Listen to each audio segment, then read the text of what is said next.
श्रीमद् भगवद गीता 15वां अध्याय पुरुषोत्तम योग। ऊंचा है मूल शाखा है, नीचे अश्वत्थे का अनासी छंद है पत्ते, जो जाने वह वेद वेद। श्री कृष्ण अर्जुन को समझाते हैं, यह विश्व रूपी परमात्मा एक वृक्ष के समान है। जैसे जमीन में खड़ा हुआ एक झाड़ होता है, वृक्ष होता है, तो ये ऊंचा है, मूल शाखा है नीचे। ऊंचे का अर्थ है ये आसमान की ओर हाथ बताना नहीं है, ऊंचे का अर्थ है श्रेष्ठ। जैसे जमीन में खड़े हुए झाड़ की तरफ अगर देखें तो झाड़ का सबसे श्रेष्ठ अंग मूल ही रहती है। ऊंची यानी श्रेष्ठ। यहाँ ऊंचे का अर्थ हाइट का ऊंचा नहीं, ऊंचा का पर्यायवाची नाम श्रेष्ठ है। शाखा है नीचे अश्वत्थ, ये कहा है अनासी छंद है पत्ते, जो जाने वह वेद वेद। तो अब यहाँ थोड़ा समझा देना ये बहुत जरूरी है कि 4 खानी 84 लक्ष्योनी की सृष्टि का जो विस्तार दिख रहा है, इसको पंचीकरण कहते हैं।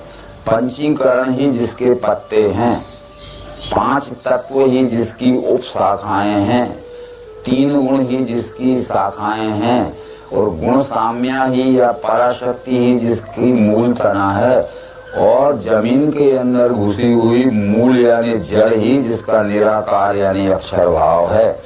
ये जड़ से लेकर मूल तना से लेकर मोटी शाखाएं 3 गुण, उसकी उप शाखाएं 5 तत्व, तो उसमें फैले हुए पत्ते पंचीकरण, यह सब मिलके एक झाड़ है। तो झाड़ की ओर जब हम विचार करते हैं तो यदि झाड़ की मूल तने की ओर अंगुली की जाए तो जमीन से ऊपर कुछ दूर तक एक ही रहता है, तो उसको कहते हैं एको हम। पर उसके पत्तों की तरफ अंगुली की जाए तो वहाँ होता है बहुश्याम। पत्तों की दृष्टि में जो झाड़ बहुत फैला हुआ दिखता है, अनगिनती पत्ते हैं, वो पत्ते उपशाखाओं में, उपशाखाएं शाखाओं में, और शाखाएं मूल तने में, और मूल तना उसकी मूल जड़ में जुड़ी। जड़ जमीन के अंदर घुसी रहती है, इस कारण से आंखों से नहीं दिखती है, उसको निराकार कहते हैं। पर जमीन से ऊपर जो मूल तना आता है वो नेत्रों से दिखता है, इसलिए उसे साकार कहते हैं। उसका आगे का विस्तार जो मोटी मोटी डालियां हैं वो 3 गुण हैं। मोटी डालियों में जो उप शाखाएं यानी पतली डालियां हैं वो हैं 5 तत्व, और पतली पतली डालियों में जो अनंत पत्ते लगे हुए हैं वो पंचीकरण यानी 4 खानी 84 लाख योनि की सृष्टि पत्ते हैं। जैसा कि भगवद गीता के पुरुषोत्तम योग नाम के 15वें अध्याय में समझाया गया है, इसी तरह रामचरितमानस में संत तुलसी ने भी समझाया है। अव्यक्त मूल अनादि तरु त्वक चरण निर्मागम भले, पल्लवत फूलत फलत नित्य संसार बिटप नमामहे, जो ब्रह्म अजद्वैत अनुभव गम्य मन पर क्या वही। वो कहते अव्यक्त मूल, जिसकी मूल अव्यक्त है, क्योंकि झाड़ में मूल अव्यक्त रहती है जमीन के। अनादि तरु, ये विश्व रूपी वृक्ष अनादि है। त्वक चार, जिसकी चारों खानियां ही त्वचा हैं, क्योंकि जो छाल से झाड़ ढका रहता है, चारों खानियों से ये विश्व रूपी झाड़ ढका हुआ है। निगम आगम भले, ऐसा वेद शास्त्र कहते हैं। पल्लवत फूलत फलत नित्य संसार बिटप नमा है, नित्य ही पत्ते फूल फल निकल रहे हैं और झड़ रहे हैं। नित्य ही पत्ते फूल फल निकलते हैं और झड़ते हैं, पर संसार का वृक्ष जैसा का तैसा है। जो ब्रह्म अजद्वैत अनुभव गम्य मन पर, इस विश्व रूपी वृक्ष का नाम ही ब्रह्म है। वो अजन्मा है, अद्वैत रूप है, परंतु अनुभव गम्य है, यानी प्रैक्टिकल डिमॉन्स्ट्रेशन की दृष्टि पर, साप्रयोग प्रत्यक्षीकरण की दृष्टि से देखने पर और दिखाने पर वो दिख सकता है, अन्यथा नहीं। कबीर ने भी यही कहा है अपने कबीर साहब में कि अलख पुरुष बिरछा भयो, मूल भयो निराकारा, 3-5 शाखा भय पत्र भयो संसारा। अलख पुरुष कहते हैं परमात्मा को, परमात्मा ही वृक्ष है। मूल भयो निराकारा, और जिसकी मूल या जड़ ही निराकार निर्गुण ब्रह्म है। 3-5 शाखा भय, 3 गुण और 5 तत्व ही जिसकी शाखा उपशाखा है। पत्र भयो संसारा, और ये 4 खानी 84 लाख योनि की सृष्टि ही पत्ते हैं। ऐसा ये विश्व ही वृक्ष है। उसकी पत्ते छंद वाली सुशाखा फैली नीची और ऊंची गुणों से। मनुष्य योनि है नीचले में करे सदा कर्म स्वमूल के हो। इस विश्व रूपी वृक्ष की, विश्व रूपी ब्रह्म वृक्ष की पत्ते छंद वाली सुशाखा यानी पंचीकरण 5 तत्व 3 गुण सगुण और निर्गुण जिसमें सब जुड़ा हुआ ये गुणानुसार नीची और ऊंची शाखाएं फैली हैं। तो जैसे एक झाड़ की ओर जब हम देखते हैं तो झाड़ की कुछ शाखाएं नीचे की ओर झुकी रहती हैं, कुछ बीचों बीच आड़ी तिरछी फंसी रहती हैं, कुछ शाखाएं ऊपर की ओर जाती हैं। ये 14वें अध्याय में अपन समझ चुके अभी कि जावे सतोगुणी ऊंचा बीच में राजसी रहे, अल्प बुद्धि गुणों में वो नीचे को तामसी गिरे। तो गुणानुसार इस विश्वरूपी वृक्ष की ये शाखाएं तमोगुणी नीचे गिरते हैं, रजोगुणी बीचों बीच में उलझे फंसे रहते हैं और सतोगुणी एकदम ऊपर की ओर जाते हैं यानी उत्क्रांति की ओर जाते हैं।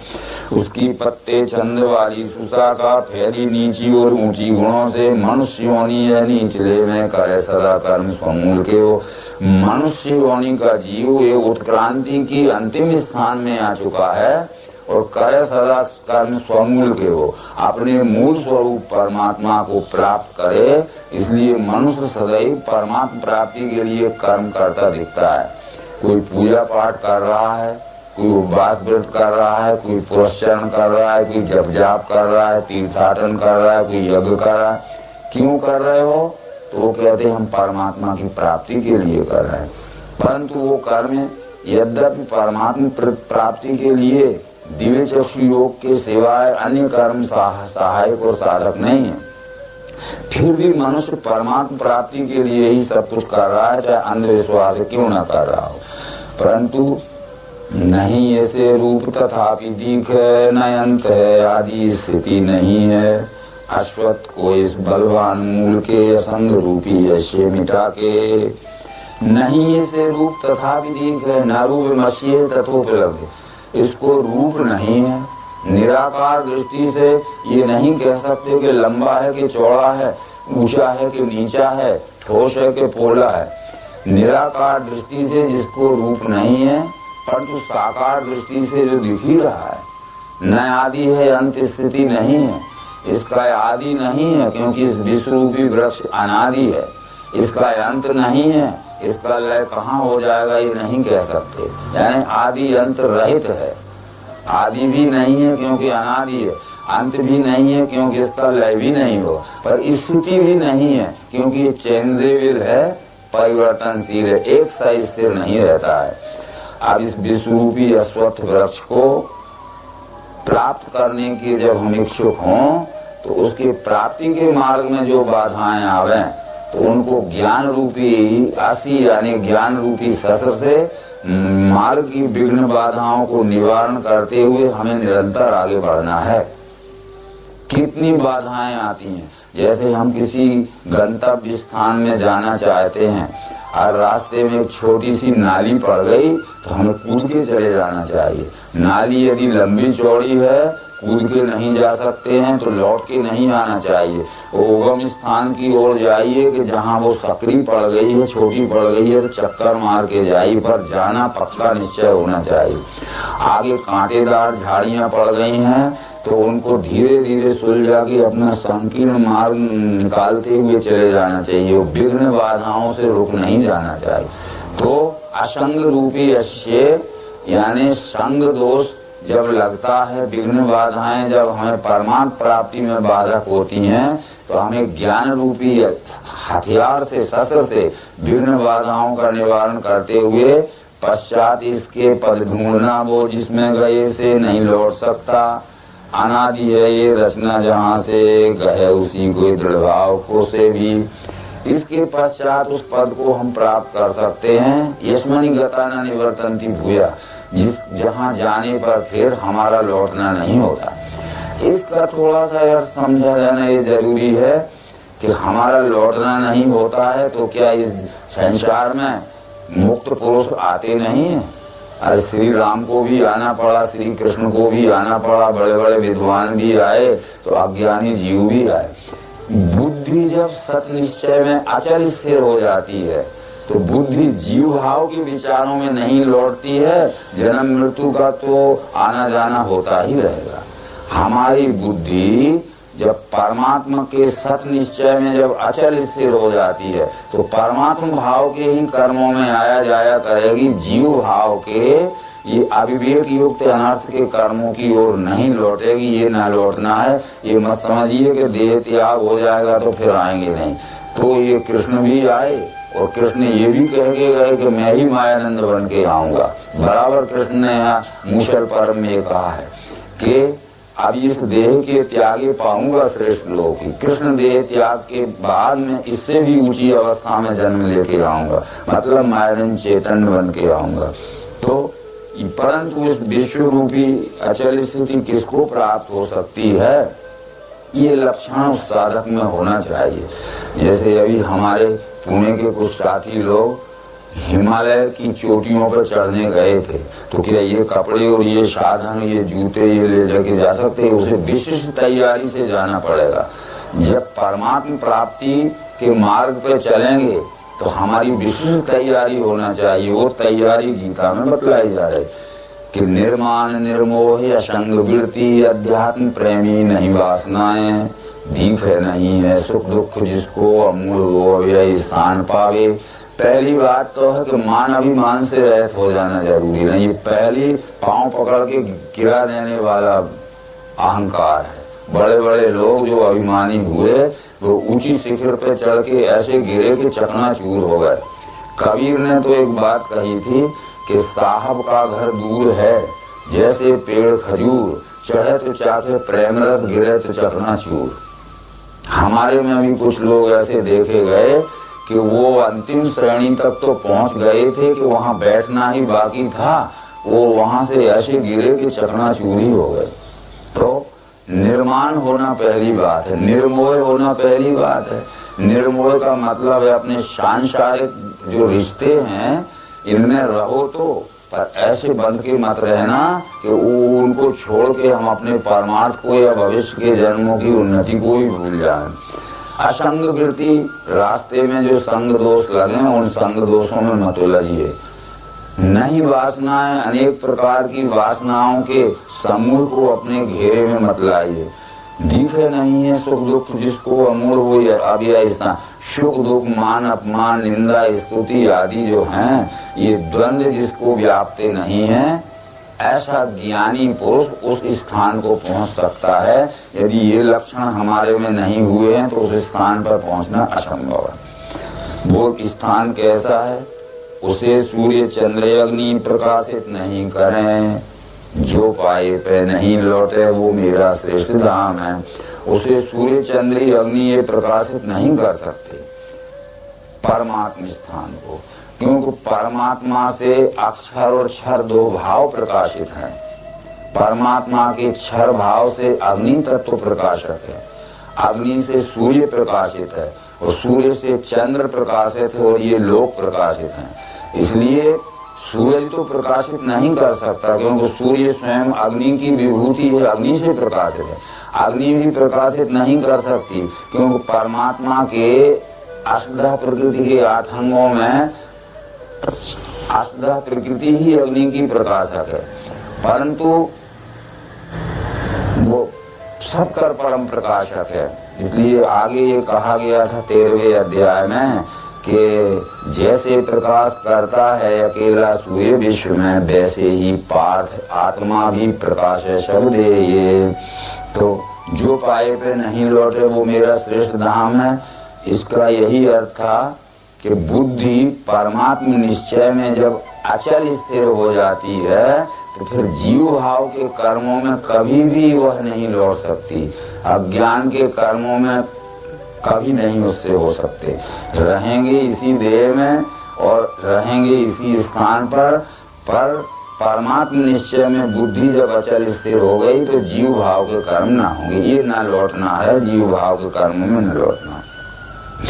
मेरा ही अंश है जीवनादि जीव लोक में स्वभाव स्थित वो 5 इंद्रियां मानिए गए। ये कृष्ण परमात्मा भाव से कह रहे हैं कि परमात्मा का अंश ही जीव है। जीव मया भूतम चराचरम, जितनी भी चराचर सृष्टि है ये सब जीव स्वरूप है। चींटी में भी जीव है, वो भी परमात्मा का अंश है। हाथी में भी जीव है, वो भी परमात्मा, मनुष्य में भी जीव है। परंतु इनमें परमात्मा की तेजांश शक्ति न्यूनाधिक रहने से चींटी में तो परमात्मा का अंश जीव रूप से है, परंतु इतना अल्प है कि जैसे विद्युत वायर में जब हम 0 पावर का बल्ब फंसा देते हैं तो विद्युत धारा समान प्रवाहित होते भी 0 पावर के बल्ब को कुछ कम लाइट नहीं देना चाहती, पर वो टिमटिमाता हुआ जलता है। तो चींटी में भी परमात्मा है, पर 0 पावर के बल्ब के समान टिमटिमाता है। परंतु विभूतियों और संतों में भी परमात्मा है, परंतु 1000, 5000 बल्ब के या ट्यूबलाइट के समान चमकता हुआ है। वो परमात्मा अंश रूप से सब में है, न्यूनाधिक तेजांश शक्ति के कारण उनमें दिखता है। मम तेजो अंश संभवम, देही जो दे लेता है जाता है त्याग के, उसे गंध को वायु ले जावे वैसे ले जाए ये छाओ। देही कहते हैं जीवात्मा को। जीवात्मा ने जो शरीर धारण किया है अथवा जीवात्मा इस शरीर को छोड़ के जाएगा तो गंध को वायु ले जावे वैसे ले जाए ये छाओ।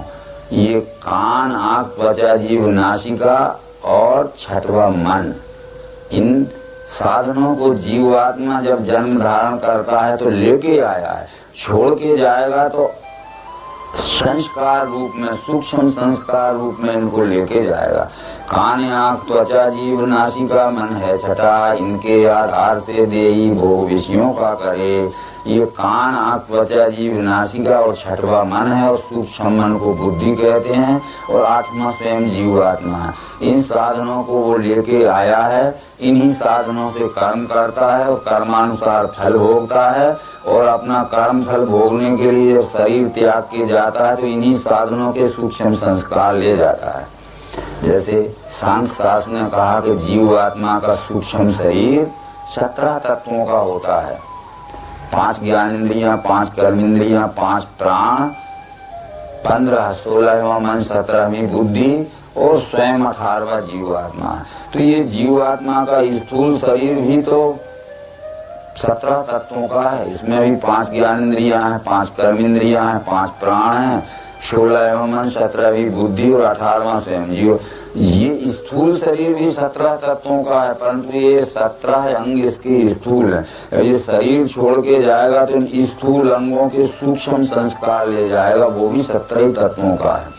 जैसे किसी पीपल के या बट के झाड़ से जब छोटा सा बीज निकलता है तो पत्ते वहीं रह जाते हैं, डालियां, छाल वहीं रह जाती, पर बीज के गर्भ में पूरे झाड़ के सूक्ष्म संस्कार आविष्टित होके आते हैं। ऐसे ही जब जीवात्मा सूक्ष्म शरीर लेके जाता है तो ये अंगों के सूक्ष्म संस्कार भी ले जाता है।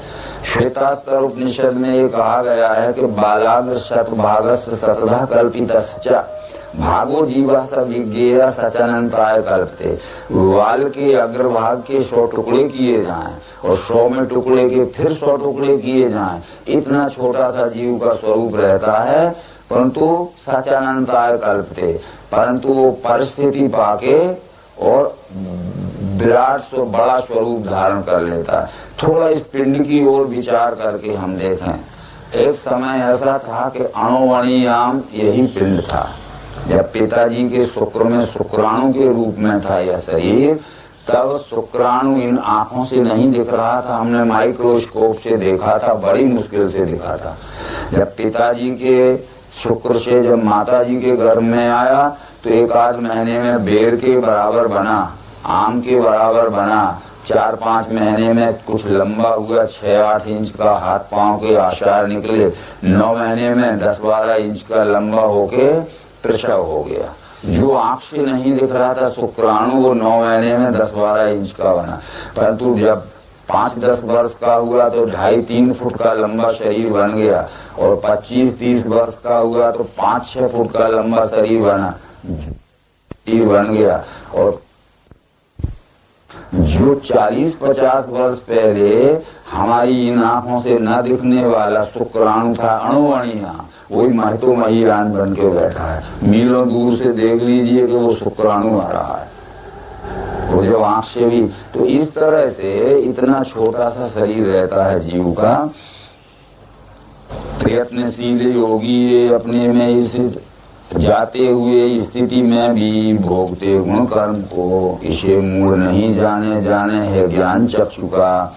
कृष्ण ने ये कह दिया कि जीवात्मा इस शरीर को छोड़ के जाता है अथवा जीवात्मा इस शरीर को धारण करता है, तो गुणानुसार कर्म होते हैं और कर्मानुसार फल भोगना पड़ता है।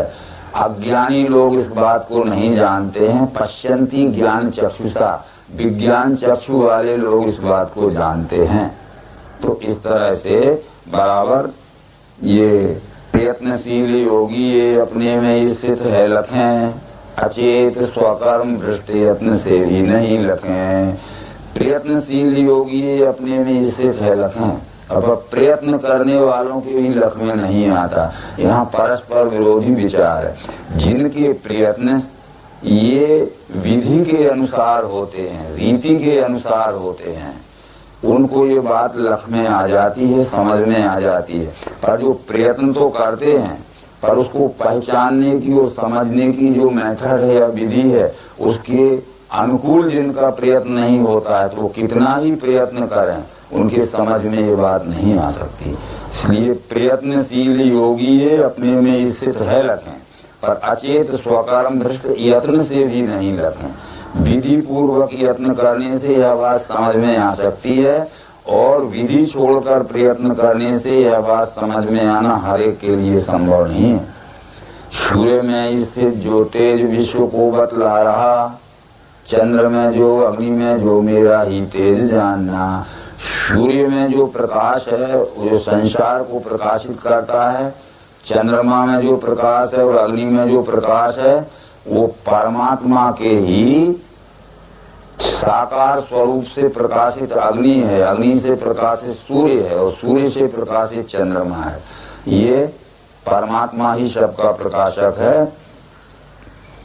भूतों को भूमि में घुस के बल से धारता हूँ मैं, रसात्मक चंद्र होके करता हूँ पुष्ट औषधि।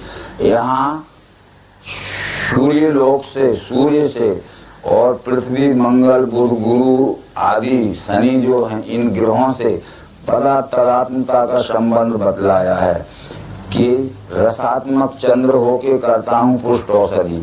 चंद्रमा की किरणें जब पृथ्वी के ऊपर आती हैं तो पृथ्वी पे होने वाले अन्न और वनस्पतियां आदि पुष्ट होती हैं। तो चंद्रमा का और पृथ्वी का भी तदात्म संबंध है।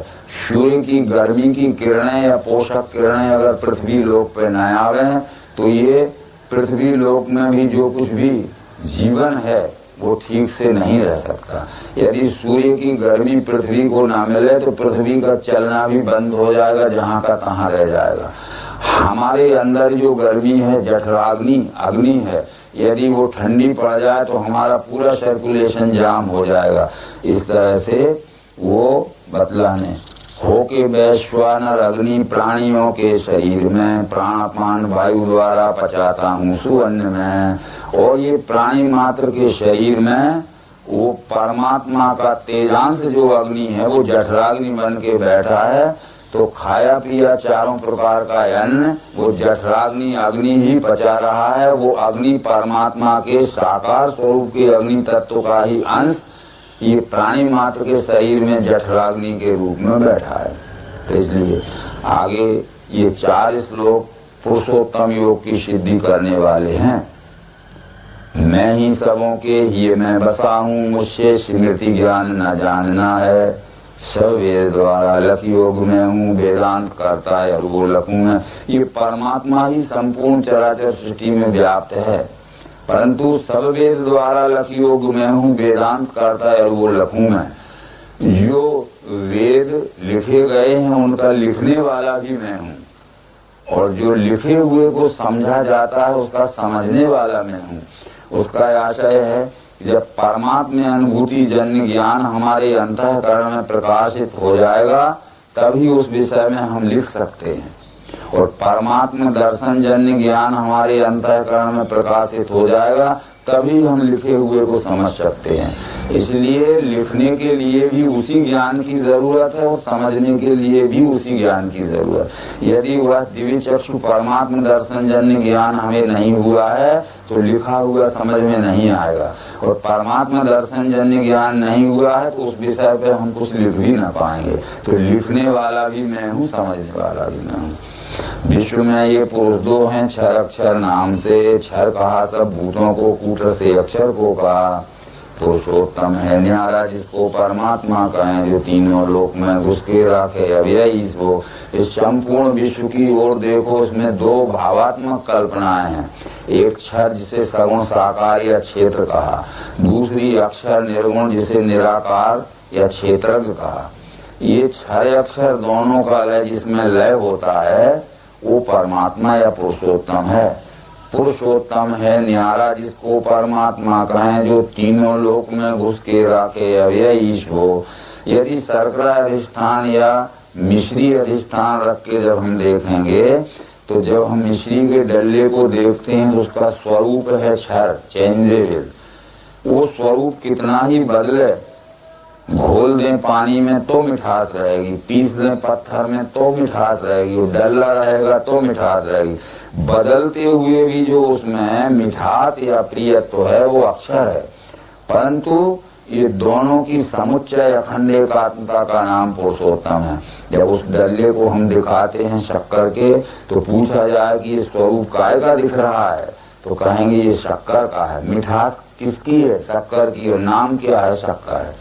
यो लोक त्रयमा विश्व विभक्त व्यय, तीनों ही कल्पनाओं में जो एक है, रूप भी शक्कर का दिख रहा है, मिठास भी शक्कर की है और नाम भी शक्कर है। इसलिए तीनों भाव में जो एक ही है उसका नाम परमात्मा है। ये तो जबकि मैं हूँ परेक्षर के, उत्तम अक्षर से भी हूँ, इससे वेद शास्त्रों में पुरुषोत्तम है कहा। जबकि मैं हूँ परेक्षर के, जो परिवर्तनशील क्षर है उससे मैं परे हूँ। उत्तम अक्षर से भी हूँ, अक्षरादपि चोत्तमा, और अक्षर से भी उत्तम हूँ। अगर अक्षर से उत्तम हूँ तो अक्षर मध्यम है तो क्षर कनिष्ठ है। ये कनिष्ठ क्षर परिवर्तनशील, विनाशी, विनशने वाला ये क्षर है, और अविनाशी यह अक्षर है, और ये अविनाशी और विनाशी दोनों मिलके परमात्मा।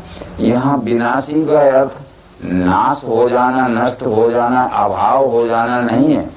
विनाशी का अर्थ है जो बदलते हुए अवस्था में बिखरा हुआ, फैला हुआ या विनशा हुआ दिखता है। जैसे एक उदाहरण दिया जाए कि हमारे पास एक रुपया है, सिक्का है, कारण के बगैर कोई कार्य नहीं होता है। अगर हमने रुपये को तोड़ा लिया तो 1 पैसा, 2 पैसा, 5 पैसा, 10 पैसा, 20 पैसा, 25 पैसा, 50 पैसा, इतनी चिल्लर के रूप में वो फैल गया। तो वो रुपये का फैला हुआ चिल्लर और चिल्लर का इकट्ठो जब कर लिया चिल्लर को तो उसका इकट्ठा स्वरूप हुआ। ये 4 खानी और 84 लक्ष योनि की जो सृष्टि है ये परमात्मा का फैला हुआ स्वरूप है। और ये 4 खानी 84 लाख योनि की सृष्टि को जब हम इकट्ठा कर लें तो ये परमात्मा का अविनाशी स्वरूप है। तो ये कहा है विनाशी सब भूतों में अनाशी एक रूप से स्थित है परमात्मा। ये जो देखे जागता वही, अनेक भाव भूतों के देखे एक ही रूप में, उसी से विश्व है जाने ब्रह्म संपन्न है वही। ये सब बातें इसलिए वहाँ समझाई गई थी। तो इस रीति जो मुझे ज्ञानी जाने है पुरुषोत्तम, वो सर्वज्ञ भजे मुझको भारत सर्वभाव से। इस रीति से जो ज्ञानी लोग इस विश्व रूप परमात्मा को जान लेते हैं, इस रीति से यानी 6 अक्षर पुरुषोत्तम के त्रिपुटी योग के प्रत्यक्ष दर्शन की सिद्धांत रीति से, मेथड से जो जान लेते हैं यानी देख लेते हैं, पहचान लेते हैं, वही सर्वज्ञ हैं यानी पूर्ण जानने वाले। और भजति माम सर्वभावेन, और सब में परमात्मा ऐसा मान के उसकी भक्ति कर सकते हैं। ऐसा ये शास्त्र का बीज निष्पाप, तो इससे कहा इसको जानने वाला होता है मुक्त बुद्धिवान। ये श्लोक बहुत महत्व का है। इति गुह्यतमं शास्त्रमिद मुक्तम मया नर एतद् बुद्ध्वा बुद्धिमानस्यात् कृतकृतस्य भारत।